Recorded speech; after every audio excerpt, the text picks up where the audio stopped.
Hi hello good evening. ഇത് managerial എക്കണോമിക്സിൻ്റെ revision ക്ലാസ്സാണ്. Managerial economics മോഡ്യൂളിലെ കൃത്യമായിട്ട് കാര്യങ്ങൾ പഠിക്കാത്തവർക്കും അല്ലെങ്കിൽ പഠിച്ചിട്ട് കൺഫ്യൂഷൻ ഉള്ളവർക്കും ഒക്കെ ഹെൽപ്ഫുള്ളാകുന്ന ഒരു ചെറിയൊരു വീഡിയോയാണിത്. എല്ലാ കാര്യങ്ങളും ഞാനിതിൽ ഉൾപ്പെടുത്തിയിട്ടില്ല, ഇപ്പോഴേ പറയാം.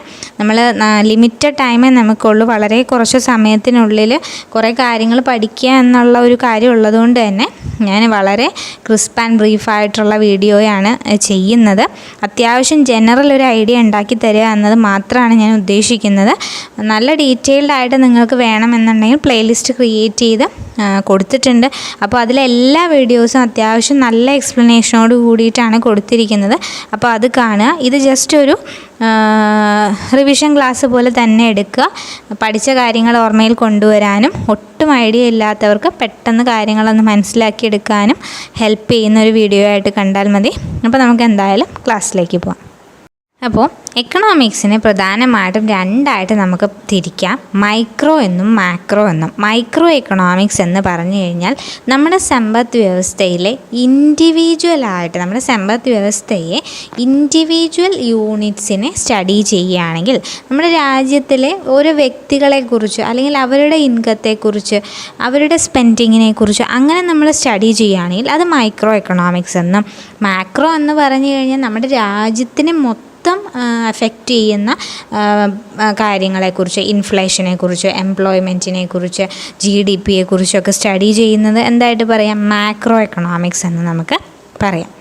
അപ്പോൾ അടുത്തത് നമുക്ക് ഇൻഡിഫറൻസ് കർവ് നോക്കാം. ഇൻഡിഫറൻസ് കർവ് എന്ന് പറയുന്ന ആശയം ആദ്യമായിട്ട് ഡെവലപ്പ് ചെയ്ത് എഡ്ജ്വർത്തും അതുപോലെ തന്നെ അതിനെ മോഡിഫൈ ചെയ്തത് J.R. ഹിക്സും R.J. അലനും കൂടിയിട്ടാണ്. 1939 ഇതിൻ്റെ ഒരു എന്താ പറയുക പോപ്പുലാരിറ്റി കിട്ടുന്നത്. അപ്പോൾ ഇൻഡിഫറൻസ് കർവ് എന്ന് പറയുന്നത് രണ്ട് വസ്തുക്കൾ, അതായത് രണ്ട് ഗുഡ്സ്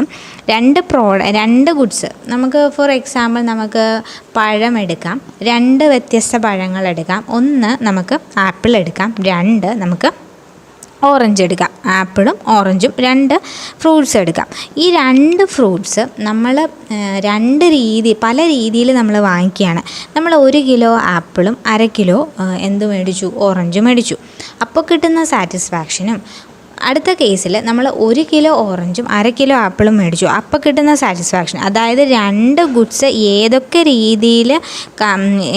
രീതിയിൽ അതിൻ്റെ കോമ്പിനേഷൻ നടത്തിയാലും കിട്ടുന്ന സാറ്റിസ്ഫാക്ഷൻ, കൺസ്യൂമർക്ക് കിട്ടുന്ന സംതൃപ്തി അല്ലെങ്കിൽ ലെവൽ ഓഫ് സാറ്റിസ്ഫാക്ഷൻ എന്ന് പറയുന്നത് സെയിം തന്നെയാണെന്ന് കാണിക്കുന്ന കർവാണ് ഇൻഡിഫറൻസ് കർവ് എന്ന് പറയുന്നത്.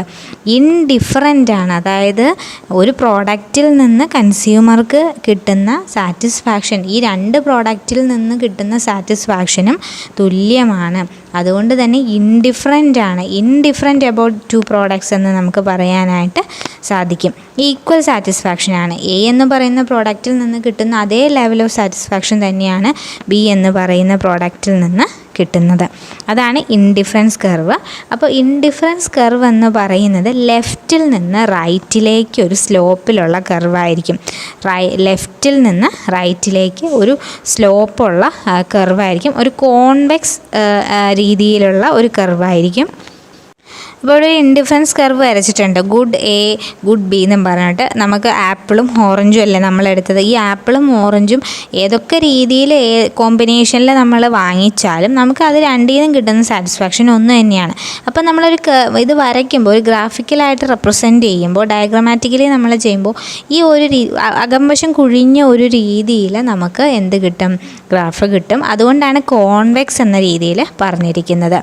അപ്പോൾ ഇൻഡിഫറൻസ് കർവിനെ വിളിക്കുന്ന മറ്റ് പേരുകളാണ്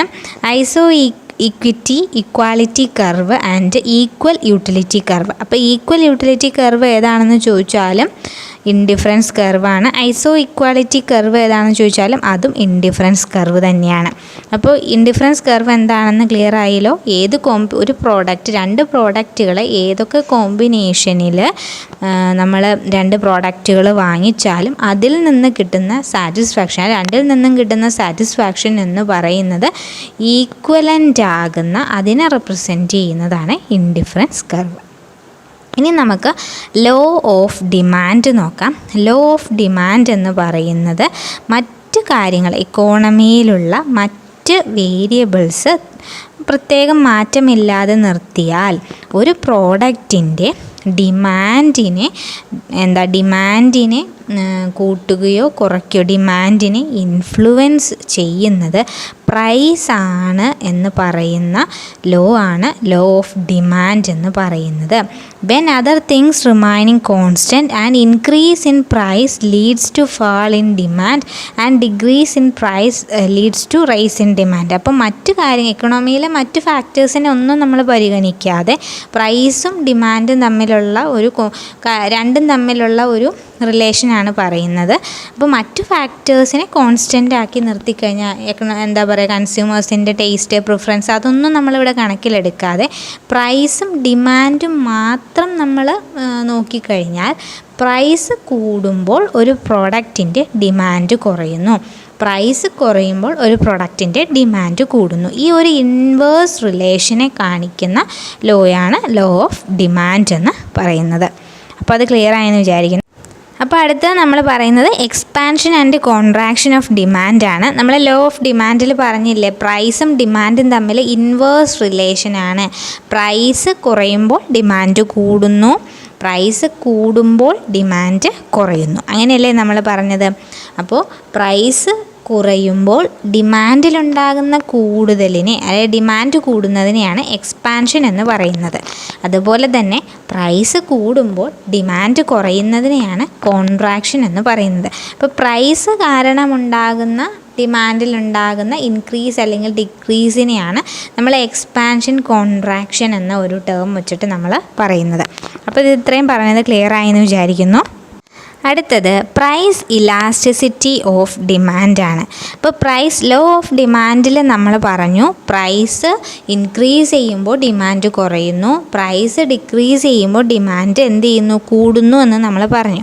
പക്ഷേ അത് എന്ത് മാത്രം കൂടുന്നു എന്നുള്ളത് കണ്ടുപിടിക്കാനാണ്, അതായത് പ്രൈസ് കൂടുമ്പോൾ എത്ര മാത്രമാണ് ഡിമാൻഡിൽ ചേഞ്ച് ഉണ്ടാകുന്നത് എന്ന് കണ്ടുപിടിക്കാനുള്ള ഒരു മെഷറാണ് പ്രൈസ് ഇലാസ്റ്റിസിറ്റി ഓഫ് ഡിമാൻഡ് എന്ന് പറയുന്നത്. അപ്പോൾ it is a measure that identifies a responsiveness of change in quantity demanded as a result of change in price. പ്രൈസിലുണ്ടാകുന്ന ചേഞ്ചിനനുസരിച്ച് ക്വാണ്ടിറ്റി ഡിമാൻഡഡിൽ എന്ത് മാത്രം ചേഞ്ച് ഉണ്ടാകുന്നു എന്ന് കണ്ടുപിടിക്കുന്ന മെഷറാണ് പ്രൈസ് ഇലാസ്റ്റിസിറ്റി ഓഫ് ഡിമാൻഡ് എന്ന് പറയുന്നത്. അപ്പോൾ ഇലാസ്റ്റിസിറ്റി ഓഫ് ഡിമാൻഡ് എങ്ങനെ കാൽക്കുലേറ്റ് ചെയ്യുന്നത്?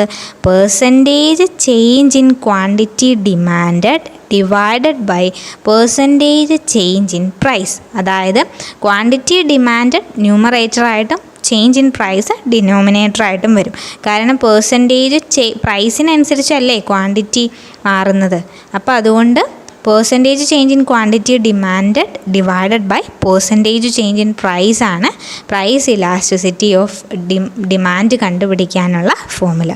അപ്പോൾ അത് ഇത്രയും ക്ലിയർ ആയെന്ന് വിചാരിക്കുന്നു. അപ്പോൾ നെക്സ്റ്റ് അടുത്തത് നമുക്ക് പ്രധാനമായും 5 തരത്തിലുള്ള ഇലാസ്റ്റിസിറ്റി ഓഫ് ഡിമാൻഡ് ആണുള്ളത്. മെയിനായിട്ട് perfectly elastic demand, elastic demand, perfectly inelastic demand, inelastic demand, unitary demand. ഇതിൽ പെർഫെക്റ്റ്ലി ഇലാസ്റ്റിക് ഡിമാൻഡും പെർഫെക്റ്റ്ലി ഇൻഇലാസ്റ്റിക് ഡിമാൻഡും തിയററ്റിക്കലായിട്ട് പറയാമെന്നേ മാത്രമേ ഉള്ളൂ. അല്ലാതെ അത് പ്രാക്ടിക്കലി അത് അങ്ങനെ ഒരു എക്സിസ്റ്റൻസ് ആ ഒരു ടൈപ്പിലുള്ള ഡിമാൻഡ് ആക്ച്വലി നമുക്ക് കാണാൻ സാധിക്കില്ല ഒരു കോമ്പറ്റീറ്റീവ് മാർക്കറ്റിൽ. പക്ഷേ ബാക്കി ഉള്ള ഇലാസ്റ്റിക് ഡിമാൻഡും ഇൻഇലാസ്റ്റിക് ഡിമാൻഡുമാണ് മെയിനായിട്ട് നമുക്ക് റിയൽ ഒരു ബേസിസിൽ നമുക്ക് കാണാനായിട്ട് റിയൽ ലൈഫിൽ നമുക്ക് എക്സ്പീരിയൻസ് ചെയ്യാൻ പറ്റുന്ന 2 ടൈപ്പ് ഡിമാൻഡ് കർവുകൾ. അതുപോലെ തന്നെ യൂണിറ്ററി ഡിമാൻഡ് വളരെ റെയറായിട്ട് നമുക്ക് കാണാൻ പറ്റും. അപ്പോൾ എന്തായാലും നമുക്ക് ഇതെല്ലാം നമുക്കൊന്ന് എക്സാം ഒരു പോയിൻ്റ് ഓഫ് വ്യൂവിലല്ലേ നമ്മൾ പഠിക്കുന്നത്. അപ്പോൾ നമുക്കെല്ലാം നമുക്ക് നോക്കാം. അപ്പോൾ ആദ്യത്തെ പെർഫെക്റ്റ്ലി ഇലാസ്റ്റിക് ഡിമാൻഡാണ്. അപ്പോൾ പെർഫെക്റ്റ്ലി ഇലാസ്റ്റിക് ഡിമാൻഡ് എങ്ങനെയാണെന്ന് വെച്ച് കഴിഞ്ഞാൽ ഇത്തരം കമോഡിറ്റീസ് അല്ലെങ്കിൽ ഇത്തരം ഗുഡ്സിൻ്റെ പ്രൈസിലുണ്ടാകുന്ന ചേഞ്ച് അത് കൂടുതലായിക്കോട്ടെ കുറവായിക്കോട്ടെ അത് ഡിമാൻഡിനെ വളരെയധികം ഇൻഫിനിറ്റായിട്ട് കൊണ്ടുപോകും. ഡിമാൻഡ് ഇൻഫിനിറ്റായിട്ട് കൂടുകയോ കുറയോ ചെയ്യുമെന്ന ഒരു രീതിയിലുള്ള ഒരു തിയററ്റിക്കൽ ഒരു കൺസെപ്റ്റാണ് എവിടെ വരുന്നത്, പെർഫെക്റ്റ്ലി ഇലാസ്റ്റിക് ഡിമാൻഡ് എന്ന് പറയുന്നത്. അപ്പോൾ പ്രൈസിലൊരു മാറ്റം ഉണ്ടായില്ലെങ്കിൽ പോലും ചേഞ്ച് ഇൻ പ്രൈസ് 0 ആണെങ്കിൽ പോലും ഇവിടെ എന്തായിരിക്കും, ക്വാണ്ടിറ്റി ഡിമാൻഡഡ് എന്ന് പറയുന്നത് ഇൻഫിനിറ്റ് ആയിരിക്കും. ഡിമാൻഡ് ചെയ്യുന്ന അല്ലെങ്കിൽ ആ പ്രോഡക്റ്റിൻ്റെ ഡിമാൻഡ് എന്ന് പറയുന്നത് ഇൻഫിനിറ്റ് ആയിരിക്കും. അപ്പോൾ price elasticity of demand infinite ആകുന്ന ഒരു കേസാണ് പെർഫെക്റ്റ്ലി ഇലാസ്റ്റിക് ഡിമാൻഡ്. അപ്പോൾ അതിൻ്റെ ഒരു ഡിമാൻഡ് കർവ് ഞാനിവിടെ ചെറുതായിട്ട് വരച്ചിട്ടുണ്ട്. ഈ പെർഫെക്റ്റ്ലി ഇലാസ്റ്റിക് ഡിമാൻഡിൻ്റെ ഡിമാൻഡ് കർവ് ഹൊറിസോണ്ടലായിരിക്കും. അപ്പോൾ ക്വസ്റ്റ്യൻ ചിലപ്പോൾ വരാം, ഹൊറിസോണ്ടലായിരിക്കും. അതുപോലെ തന്നെ പെർഫെക്റ്റ്ലി ഇലാസ്റ്റിക് ഡിമാൻഡിൻ്റെ വാല്യൂ ഇൻഫിനിറ്റ് ആയിരിക്കും. നമുക്കത് ഡിഫൈൻ ചെയ്യാം. അത് ഇങ്ങനെ കണ്ടിന്യൂസ് ആയിട്ട് ഡിമാൻഡ് പോയിക്കൊണ്ടേ ഇരിക്കും. അതാണ് പറയുന്നത്. അടുത്തത് ഇലാസ്റ്റിക് ഡിമാൻഡാണ്. ഇലാസ്റ്റിക് ഡിമാൻഡിൽ ഒരു പ്രോഡക്റ്റിൻ്റെ പ്രൈസിലുണ്ടാകുന്ന ചേഞ്ച് എന്ന് പറയുന്നത് അതിൻ്റെ ക്വാണ്ടിറ്റിയെ വളരെയധികം ക്വാണ്ടിറ്റി ഡിമാൻഡിനെ ചേഞ്ച് ചെയ്യും. അതായത് പ്രൈസിലുണ്ടാകുന്ന ചേഞ്ചിനേക്കാൾ എത്രയോ അധികമായിരിക്കും അത് ക്വാണ്ടിറ്റിയിൽ റിഫ്ലക്റ്റ് ചെയ്യുന്നത്. അതായത് പ്രൈസിൽ ഒരു രൂപയുടെ ചേഞ്ച് ഉണ്ടാവുകയാണെങ്കിൽ ക്വാണ്ടിറ്റി ഡിമാൻഡ് ചെയ്യുന്നത് അത്രയധികം കൂടുതലായിരിക്കും.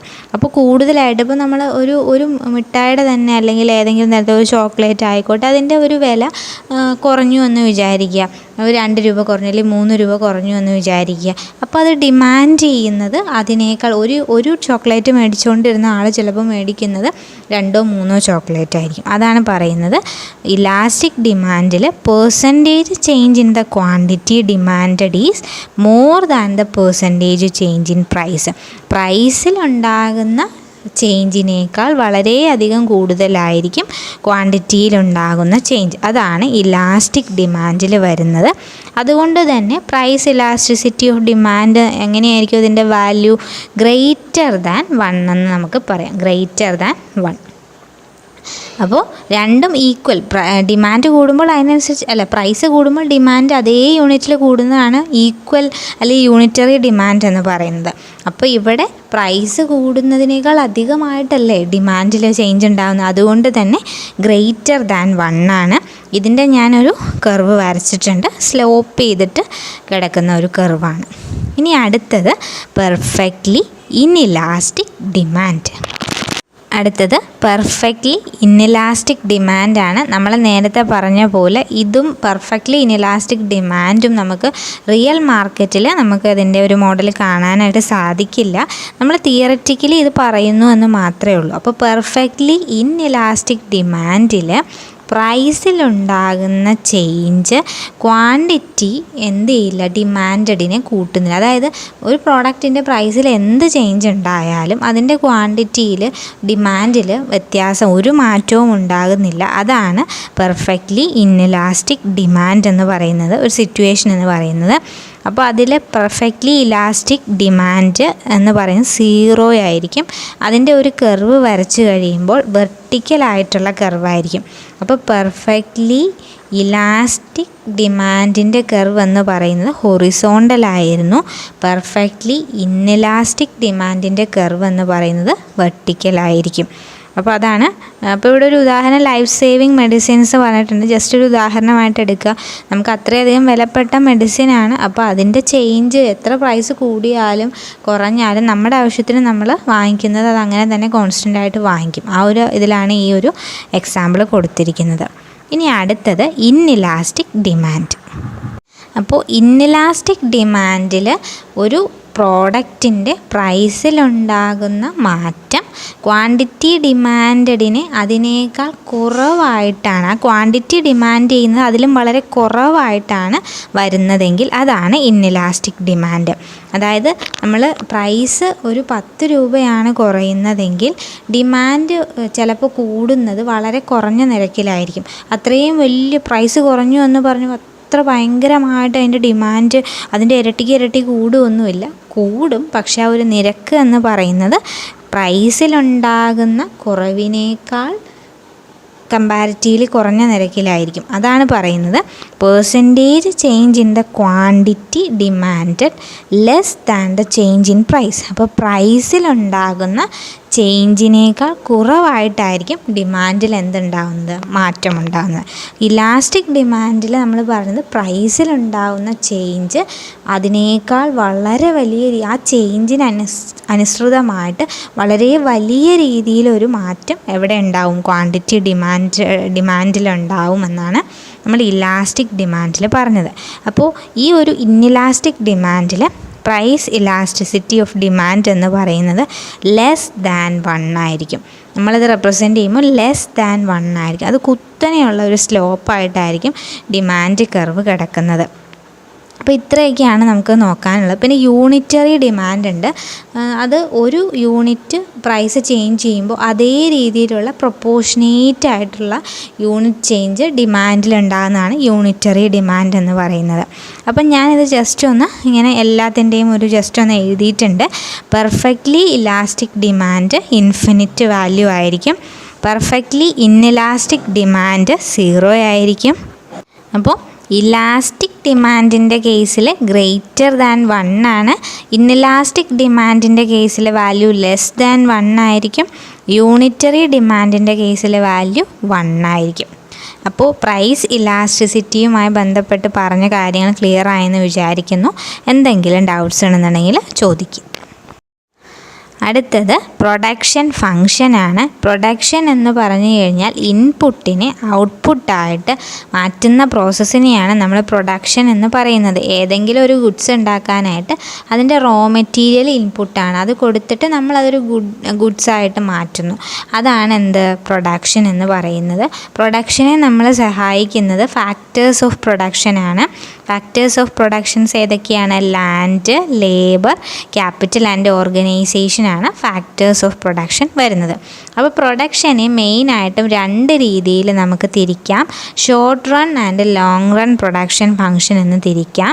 ഷോർട്ട് റൺ പ്രൊഡക്ഷൻ ഫംഗ്ഷൻ എന്ന് പറഞ്ഞു കഴിഞ്ഞാൽ ഒരു ഷോർട്ട് പീരിയഡിലേക്ക് നമ്മൾക്ക് ഒരു പ്രോഡക്റ്റിൻ്റെ പ്രൊഡക്ഷൻ കൂട്ടണമെങ്കിൽ എല്ലാ വേരിയബിൾസിനെയും ചേഞ്ച് ചെയ്യാതെ ഏതെങ്കിലും ഒരൊറ്റ വേരിയബിളിനെ മാത്രം, അതായത് ഒരു ഇൻപുട്ടിനെ മാത്രം, വേരിയബിൾ അല്ല ഇൻപുട്ട്, എല്ലാ ഇൻപുട്ട്സും ചേഞ്ച് ചെയ്യാൻ പറ്റില്ല, ഏതെങ്കിലും ഒരു ഇൻപുട്ടിനെ മാത്രം ചേഞ്ച് ചെയ്തുകൊണ്ട് മാത്രമേ പ്രൊഡക്ഷൻ കൂട്ടാനായിട്ട് ഷോർട്ട് പീരിയഡിലേക്ക് നമുക്ക് എന്ത് ചെയ്യാനായിട്ട് ഔട്ട്പുട്ട് കൂട്ടാൻ, ലെവൽ ഓഫ് ഔട്ട്പുട്ട് കൂട്ടാനായിട്ട് ഒരു ഇൻപുട്ടിനെ മാത്രം ചേഞ്ച് ചെയ്യുകയും മറ്റ് ഇൻപുട്ട്സിനെ ഫിക്സഡ് ആയിട്ട് നിർത്തുകയും ചെയ്യുന്നതാണ് ഷോർട്ട് റൺ പ്രൊഡക്ഷൻ ഫംഗ്ഷൻ എന്ന് പറയുന്നത്.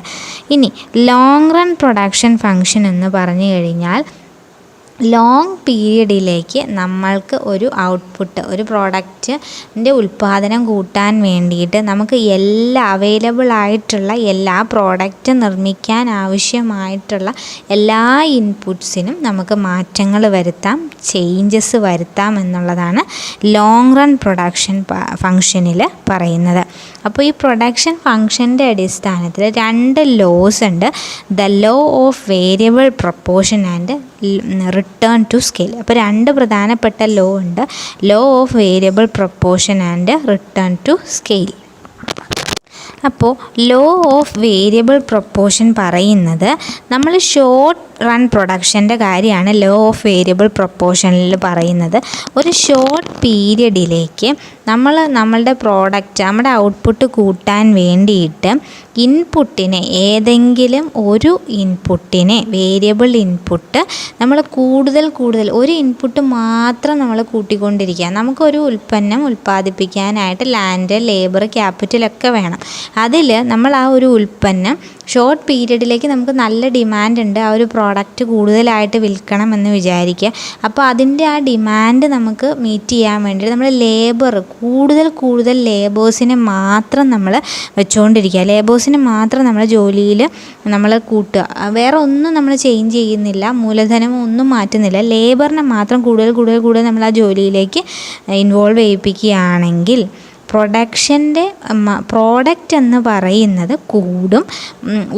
ഓരോ യൂണിറ്റ്, ഓരോ പുതിയ ലേബർ വരുമ്പോഴും, ഓരോ ആളുകൾ വരുമ്പോഴും അവിടെ ഔട്ട്പുട്ട് ചേഞ്ച് ചെയ്യും, മാർജിനൽ പ്രോഡക്റ്റ് ചേഞ്ച് ചെയ്യും. പക്ഷേ ഒരു പരിധി കഴിഞ്ഞാൽ അത് എന്ത് ചെയ്യില്ല എന്നാണ് പറയുന്നത്, മാർജിനൽ ഔട്ട്പുട്ടിൽ ഒരു മാറ്റവും വരില്ല, ഡിക്ലൈൻ ചെയ്യുള്ളൂ, തിരിച്ച് നേരെ മറിച്ച് കൂടില്ല, പക്ഷേ കുറയേ ചെയ്യുള്ളൂ എന്നാണ് പറയുന്നത്.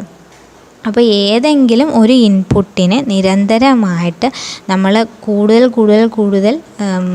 കൂട്ടിക്കൊണ്ടിരുന്നാൽ മാർജിനൽ ഔട്ട്പുട്ട്, ആ ഒരു ഇൻപുട്ട് നമ്മളുടെ പ്രൊഡക്ഷനിലേക്ക് വരുമ്പോൾ നമുക്കുണ്ടാകുന്ന ഔട്ട്പുട്ടിലുണ്ടാകുന്ന വ്യത്യാസം എന്ന് പറയുന്നത് ആദ്യമൊക്കെ കൂടുകയും പിന്നീട് ഒരു ഘട്ടത്തിൽ കുറയുകയും ചെയ്യുന്നു.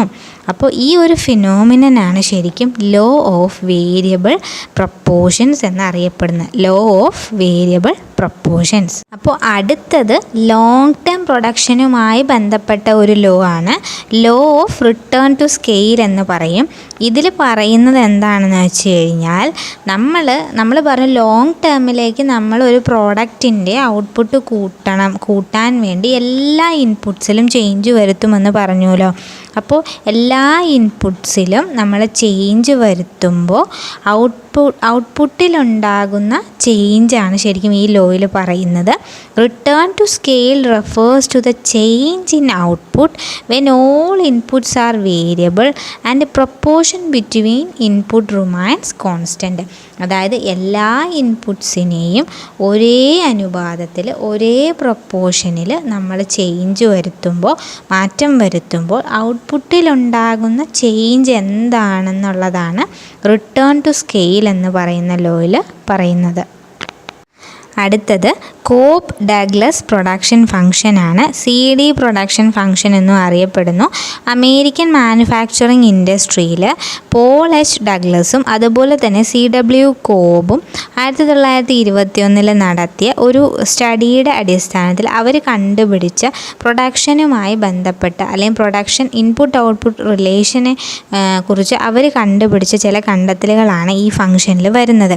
അപ്പോൾ അവർ പറയുന്നത് ഒരു പ്രൊഡക്ഷൻ ഫംഗ്ഷനെ ഒരു ലീനിയർ ഹോമോജീനിയസ് പ്രൊഡക്ഷൻ ഫംഗ്ഷനായിട്ടാണ് വിശേഷിപ്പിക്കുന്നത്. അതായത് ഒരു പ്രോഡക്റ്റിൻ്റെ ഇൻപുട്ടിൽ എന്ത് മാത്രം ചേഞ്ച് ഉണ്ടാകുന്നു അതേ അളവിൽ തന്നെ അതിൻ്റെ ഈ ഔട്ട്പുട്ടിൽ എന്തുണ്ടാകുമെന്നാണ് പറയുന്നത്, ചേഞ്ച് ഉണ്ടാകുമെന്നാണ് പറയുന്നത്.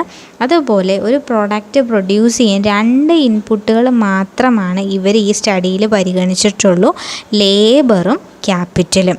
അതുപോലെ ഇത് കണ്ടുപിടിക്കാനുള്ള ഇക്വേഷൻ എന്ന് പറയുന്നത് quantity produced Q = AL alpha into K beta എന്നുള്ളതാണ് കോപ്പ് ഡഗ്ലസിൻ്റെ പ്രൊഡക്ഷൻ ഫംഗ്ഷൻ വരുന്നത്.